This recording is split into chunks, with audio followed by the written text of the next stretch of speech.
আসসালামু আলাইকুম প্রিয় শিক্ষার্থীরা, আশা করি সবাই ভালো আছো। আজকে আমরা শুরু করতে যাচ্ছি এসএসসি জেনারেল ম্যাথ চ্যাপ্টার 4.1 অর্থাৎ এই অধ্যায়টা সূচক এবং লগারিদম নিয়ে। দেখো, আমাদের এই অধ্যায়ে প্রাথমিকভাবে আমরা জানবো সূচক সম্পর্কে একটু কথাবার্তা। দেখো, আমরা এরকম একটা রাশি যদি দেখি a, এটাকে a স্কয়ার আমরা বলে থাকি। আমরা এরকম রাশি যদি দেখি a স্কয়ার, এটাকে আমরা বলি a কিউব, এটাকে বলি a পাওয়ার 4, এটাকে বলি a পাওয়ার x, এরকম একটা বেশ আমরা অনেক রাশি পাই এবং তাদেরকে আমরা উচ্চারণ করি। তো এই ক্ষেত্রে এই রাশিটার ক্ষেত্রে আমরা a এটাকে উচ্চারণ করব a টু দি পাওয়ার 2, তাই না? এটাকে বলবো a to the power 3, a to the power 4। তার মানে এটা হচ্ছে a, দেখো, to the power, a to the power, এই যে এর অর্থ কি বলতো? a টু দি পাওয়ার মানে a এর উপর পাওয়ার। আসলে পাওয়ার মানে তো শক্তি, a এর শক্তি। শক্তি জিনিসটা আসতো না, দেখো, a জিনিসটা না থাকলে শক্তি, কার শক্তি? a এর শক্তি, তাই না? তাহলে a আসলে মুখ্য, a আসলে a না থাকলে শক্তি কথাটা আসতোই না। তাই এই রাশিটাতে আসলে মেইন জিনিসটা কে, প্রধান জিনিসকে, কর্তা অ্যাকচুয়ালি কে বলতো? এই a, তাই না? a এর পাওয়ার 4, এই 4 কথাটা আসতোই না যদি a না থাকতো। অনেকটা সেই নাউন না থাকলে তার আগে আর্টিকেল আসে না, এটা সহজ কথা। তাহলে আর্টিকেলের প্রশ্নই আসবে না যদি নাউন না থাকে। ঠিক এরকম এই পাওয়ার কথাটা আসতো না যদি a না থাকতো। তাই a এখানে মেইন জিনিস হওয়ায় এই এটাকে আমরা বলি আসলে ভিত্তি। এটাই হচ্ছে একটা বিল্ডিং এর যেমন ফাউন্ডেশন থাকে, এটাই হচ্ছে ভিত্তি, এরই নাম ভিত্তি, অথবা এটাকে আমরা ইংলিশে বলি বেস। তাহলে এর নাম বেস অথবা ভিত্তি। ওকে, তাহলে a টু দি পাওয়ার অর্থাৎ এটাই হচ্ছে বেস অথবা ভিত্তি। এখন এই ভিত্তি যদি এটা হয়, তার এই ভিত্তির পাওয়ার x, আর এই পাওয়ার মানেই আসলে ঘাত, পাওয়ার মানেই আসলে কি? শক্তি, পাওয়ার মানেই আসলে কি?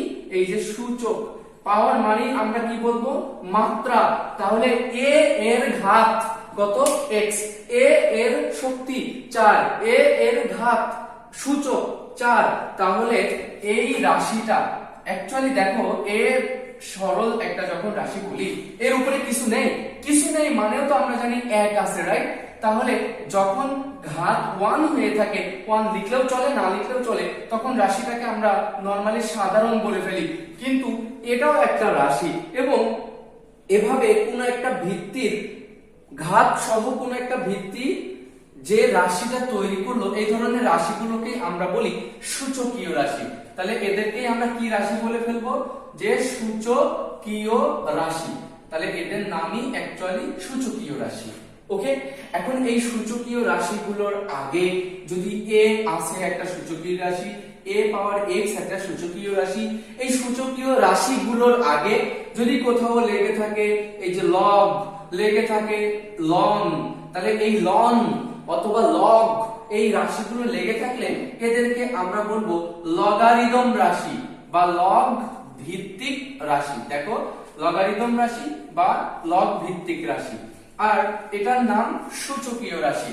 আর আমাদের জেনারেল ম্যাথের 4.1 এই অধ্যায়ে অ্যাকচুয়ালি এই সূচকীয় রাশি এবং লগারিদম রাশির বা লগ ভিত্তিক রাশির নিয়েই আলোচনা করা হয়েছে। এবং এই দুইটা অধ্যায়ের মধ্যে সূচকীয় রাশির সাথে লগারিদম রাশির একটা সম্পর্ক নিয়েও আলোচনা করা হয়েছে। ওকে, তাহলে আমরা সূচকীয় রাশি কি দেখতে পাচ্ছি, এবং এই সূচকীয় রাশির পরে যে জিনিসটা আসছে সেখানে একটা সূচকীয় রাশি আমরা বলতে পারি a পাওয়ার n, এটা একটা সূচকীয় রাশি, তাই না? সূচকীয় রাশির সাধারণ সংকেত এভাবে লেখা যায়। এবং এই সূচকীয় রাশিটার এই a, এই ভিত্তিটা যে মানে পূর্ণ সংখ্যা হবে, এবং এই পাওয়ারটা, তাহলে এই ভিত্তিটা পূর্ণ সংখ্যা হবে এবং এই পাওয়ারটা বা ভিত্তিটা পূর্ণ সংখ্যা হবে, পাওয়ারটা ধনাত্মক ঋণাত্মক যে কোনো একটা হতে পারবে। তখন সূচকীয় রাশি সম্পর্কে কয়েকটা ক্যারেক্টারিস্টিক্স, কয়েকটা সূত্র টাইপের অংশ আমাদেরকে জানতে হবে। সেটা কি না? ওকে, দেখো, সূচকীয় রাশির ক্ষেত্রে আমরা যে জিনিসটা জানবো সেটা হলো তোমরা সূচকীয় রাশির এই জিনিসগুলো ক্লাস 6 থেকে করে এসো। এই যে a স্কয়ার গুণ a কিউব, এটা সমান কি লিখেছো বলো তো? এটা সমান লিখেছো a পাওয়ার 5। মনে পড়ে 6 থেকে করে আসছো, a পাওয়ার 5 লিখেছো। অ্যাকচুয়ালি a পাওয়ার 5 কি কেন হয়েছে? এই দেখো, এটা ভিত্তি, এটা ভিত্তি, এই ভিত্তির সাথে এই ভিত্তি গুণ আছে। চিন্তা করো না এই শক্তি বা পাওয়ার গুলোকে নিয়ে, চিন্তা করো ভিত্তিটাকে নিয়ে। তাহলে এখানে বেস a, এখানকারও বেস a, এই দুই বেস, এই বেজের সাথে এই বেজ গুণ আকারে আছে। আর গুণ আকারে থাকলে এই দুই বেজের মধ্যে একটা বেজ কমন নিয়ে দেখো এর পাওয়ার 2 আর এর পরের বেজের পাওয়ার 3 যোগ করে দিয়েছো, কারণ এদের মধ্যে গুণ চিহ্ন আছে। এইভাবেই আসলে a পাওয়ার 5 পাওয়া গেছে। ওই জিনিসটা এখন আমাদের সূত্র আকারে লেখা যাবে। দেখো এইভাবে আমরা লিখতে পারি a power m dot a power n সমান সমান আমরা লিখতে পারি a power m plus n। তাহলে দুইটা বেজের মধ্যে একটা কমন, আর এই m এর পাওয়ার হলো, আর এই গুণের জন্য এখানে যোগ, এটা হলো n। ক্লিয়ার না? এখন এই জিনিসটাকে আমরা যদি a পাওয়ার 5 জিনিসটাকে আমরা কিন্তু এভাবে লিখতে পারি a স্কয়ার গুণ a কিউব লেখা যায়। তার মানে a পাওয়ার এই জিনিসটাকে আবার ভেঙেও লেখা যায়, মানে a পাওয়ার আমরা এটাকে আবার বলতে পারি a পাওয়ার m যোগ n সমান আমরা লিখতে পারবো a power m dot a power n, মানে ভেঙেও লিখতে পারবো। এইগুলো মাথায় রাখতে হবে তোমাদের। ঠিক তেমনি কিছু সূত্র আবার লেখা যাবে a পাওয়ার m ভাগ a পাওয়ার n সমান সমান দেখো a পাওয়ার m বিয়োগ a মানে n, কারণ এই দুই বেজের মধ্যে একটা বেজ কমন নিয়েছো, m হয়েছে ভাগের জন্য বিয়োগ এই যে n। আবার আমরা লিখতে পারবো ওই জিনিসটাই a power m divided by a power n, এভাবেও তো থাকতে পারে, তাই না? এভাবে থাকলেও আমরা কি লিখবো বলতো? a power m minus n লিখবো কি? a power m minus n। ওকে, এরপরে যে জিনিসটা আসছি, আমরা কোথাও যদি দেখি যে এমন রাশি আছে সেই a পাওয়ার দেখো মাইনাস 3, মানে তোমাদের ফিজিক্সের মাত্রা সমীকরণ শিখেছো, মাত্রা এমনটা তো শিখেছো l ডিভাইডেড বাই t সমান সমান, অ্যাকচুয়ালি এটা কিভাবে আছে? l গুণ 1/t এভাবে আছে না? t নিচে আছে, এর উপরে পাওয়ার কিছু নেই, মানে 1 আছে না? এখানে যদি t স্কয়ার থাকতো, এখানে কত আছে? 2 আছে। এখন এটা সমান উপরে চলে গেলে নিচের মানে হরটা লব হয়ে গেছে, এর এই মাত্রাটা আমরা কি করে দিই? সূচকটা আমরা বিপরীত করে দিই। তাহলে আমরা যদি এমন পেতাম যে a স্কয়ার সমান 1 ডিভাইডেড বাই a জিনিসটা নিচে আসলে ওর সূচকটা মাইনাস হয়ে যাবে, চিহ্ন বিপরীত হয়ে যাবে, রাইট? তাহলে আমরা এটা বলতে পারি a মাইনাস 2 থাকলে কি হবে? 1 ডিভাইডেড বাই a পাওয়ার 2 হবে, মানে a পাওয়ার মাইনাস m সমান সমান 1 divided by a power m। তাহলে এটা আরেকটা সূত্র পেলাম যে a পাওয়ার মাইনাস m সমান 1 divided by a power m। Okay, এরপরে আমরা যে সূত্রের দিকে যাচ্ছি সেটা হলো অ্যাকচুয়ালি এই জিনিসটাকে a রুট কোথাও যদি দেখো, এই রুট মানে অ্যাকচুয়ালি কি? রুট কি জিনিসটা? রুট জিনিসটা দেখো আমরা কোথাও দেখি x স্কয়ার সমান a এমন একটা রাশি দেখতে পাই। সেক্ষেত্রে এই আসলে তোমরা যে নরমাল শিখছো 2x সমান সমান 3, এটা x সমান সমান 3/2, কারণ এই জিনিসটা একটা নরমাল সমীকরণের এই x এর সহগটা কি 2, সেটা গুণ আকারে ছিল, ওদিকে ভাগ হয়ে গেল। সমান সমানের ওদিকে গেলে যোগ থাকলে বিয়োগ হয়, বিয়োগ থাকলে যোগ হয়। এই সিম্পল হিসাবে আমরা 6 থেকে যেমন শিখেছি, ওই সূচকীয় রাশির ক্ষেত্রেও কিন্তু ওরকমই ব্যাপারটা, যে এদিকে এই সূচকটার নাম কত? 2, এই 2 সূচকটা ওইদিকে চলে গেলে সে ওই এ তো ভিত্তি x, ওখানকার ভিত্তি কত? a। এই সূচকীয় রাশির ক্ষেত্রে একটু চেঞ্জ আছে, সেটা কি? এই সূচকীয় রাশির এই 2 কিন্তু সহগ আকারে নেই, তাই এটা এই ভিত্তির সাথে ভাগ হবে না, বরং এই সূচকটা সমান সমানের ওদিকে পক্ষান্তর হলে সে কিন্তু যেহেতু বাম দিকে সূচক হয়েছিল ডান দিকেও সূচক হয়েই থাকবে। মানে সূচকে যেমন ছিল ডান দিকে সূচকেই বসবে, মানে পাওয়ারেই বসবে, কিন্তু এই পাওয়ারটা ডান দিকে গেলে বিপরীত হয়ে যাবে, অর্থাৎ 2 হয়ে যাবে 1/2। এদিকে যদি থাকতো 1/2 হয়ে যেত শুধু 2 ব্যাপারটা। তাহলে 2 ওই দিকে গেলে x স্কয়ার সমান সমান a, তাহলে x সমান সমান আমি 2 ওদিকে দিয়ে দিচ্ছি, তাই এই নিচে তো বসবে না, কারণ ও সূচকের হিসাবেই বসবে, তাই a হয়ে যাবে বিপরীত হয়ে 1/2। দেখো তোমরা কি এই লাইনটা কেউ লিখো? দেখো ম্যাক্সিমাম আমরা লিখি না, কেউই লিখি না। আমরা এটাকে কিভাবে লিখি? x সমান সমান a, এখানে রুট করে দিই, তাই না? রুট। তাহলে রুট আর কিছুই নয়, রুট বলতে বোঝায় একটা রাশির সূচক, মানে একটা রাশির পাওয়ার। আসলে এই রুটটাই মানি এই হাফ, বোঝা যাচ্ছে? তাহলে এই রুট সমান a পাওয়ার 1/2। ওকে, তাহলে রুট আর কিছুই নয়, এটা হচ্ছে সূচক। আর এটাকেই আমরা এই জিনিসটা যদি থাকতো, এই যে x কিউব সমান সমান a, x সমান সমান a পাওয়ার 1/3, এটা লিখতে পারতাম। আর এটাকে না লিখে আমরা এখন এইভাবে লিখি, এই যে রুটের ভিতরে এখানে 3টা দিয়ে দিই। আর এই চিহ্নটা মানেই অ্যাকচুয়ালি 1/3, পাওয়ার হিসাবে 1/3। ওকে, তাই আমরা দেখি, দেখো এবার যদি রুট a পাই, রুট a সমান কি লিখবো? a পাওয়ার 1/2। দেখো এটা a সমান এখানে যদি 3 থাকে, আমরা লিখবো a পাওয়ার 1/3। তাহলে যদি a পাওয়ার এখানে রুট হিসাবে n থাকে, কি লিখবো বলো তো? a পাওয়ার 1/n, এমনই তো লিখবো।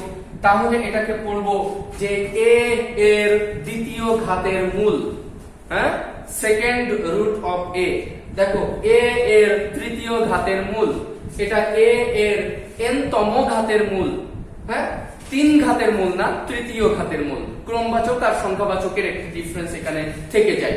ওকে, এরপরে আমরা যে জিনিসটায় আসছি সেটা হলো, আমরা যদি উপরে এমনটা লিখি a কিউব, নিচেও আছে দেখো a কিউব, সমান সমান কি লিখবো বলতো? a গুণ a গুণ a গুণ a।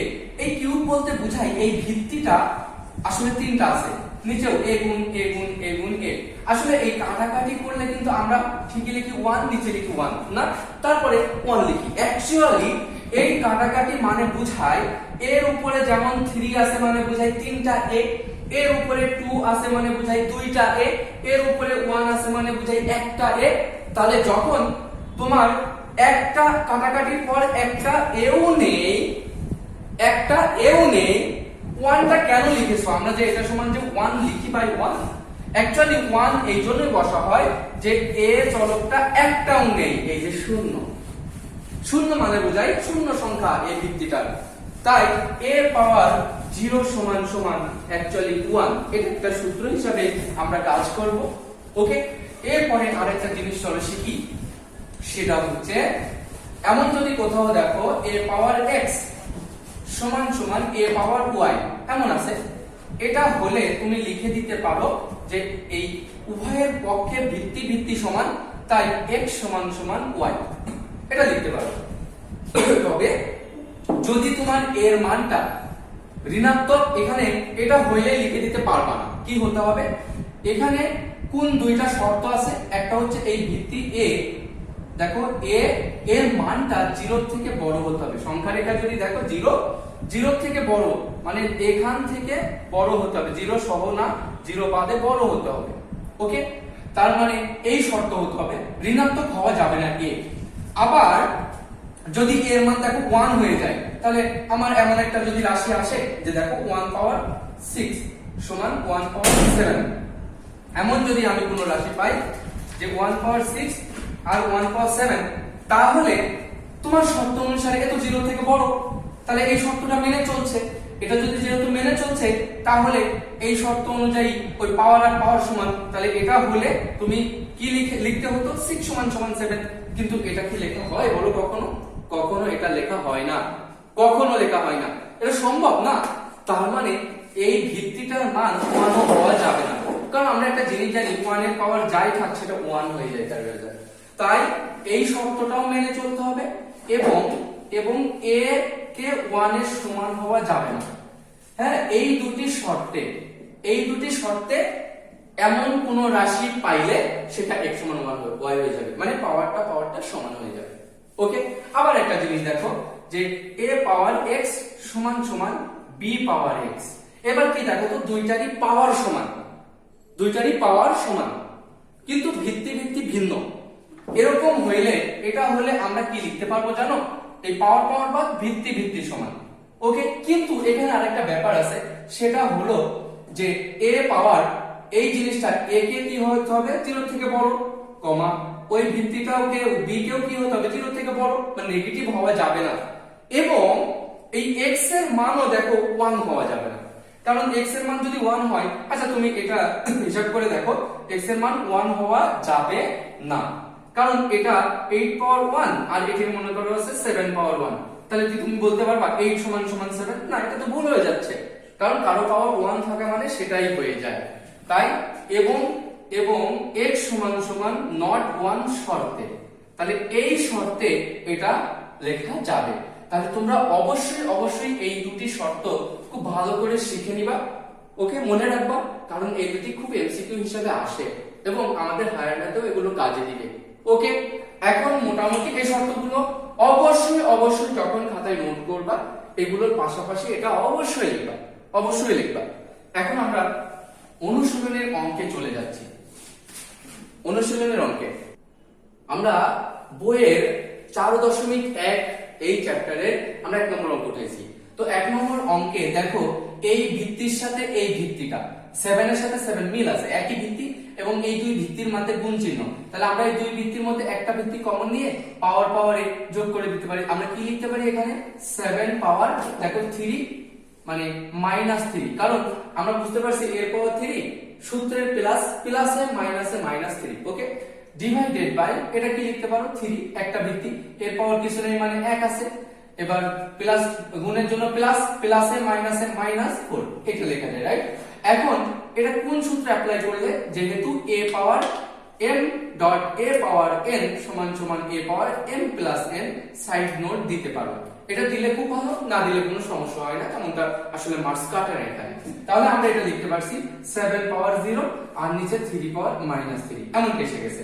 কিন্তু আমরা জানি a পাওয়ার 0 সমান সমান কি 1, আবার a পাওয়ার -m সমান 1 ভাগ a পাওয়ার m, তাই এটাকে আমরা a পাওয়ার 0 সমান 1 আর নিচে a পাওয়ার -m সমান 1 divided by a power m, তাই না? এটা 1 গুণ এই যে 3 পাওয়ার 3 ডিভাইডেড বাই 1 সমান 27। এটাও সাইডে নোট দিতে পারো, যেহেতু a পাওয়ার 0 সমান 1 এবং a পাওয়ার -m সমান 1 divided by a power m। আবার বলছি সাইড নোট গুলো দিলে ভালো, না দিলে কোনো সমস্যা নেই। ওকে, এটা অ্যানসার এইভাবে এসে যাবে। এবার যদি আমরা 2 নম্বর অঙ্ক করি, দেখো 2 নম্বর অঙ্কে আছে 7 স্কয়ার এর তৃতীয় ঘাতের মূল, 7 এর তৃতীয় ঘাতের মূল, 7 এর দ্বিতীয় ঘাতের মূল। তার মানে আমরা এটাকে লিখতে পারি এই যে 7 স্কয়ার তো আছে, এটা একটা পাওয়ার, আবার বলেছি এই রুট এই জিনিসটা নিজেও একটা পাওয়ার, তাই এটা হোল ব্র্যাকেট দিয়ে এই পাওয়ারটার সাথে এই 2 পাওয়ারটার সাথে আরেকটা পাওয়ার 2 এর পাশাপাশি লিখতে হবে, মানে 1/3, তাই না? পাওয়ার পর পাওয়ার, এবার 7 ও ডট ও এই যে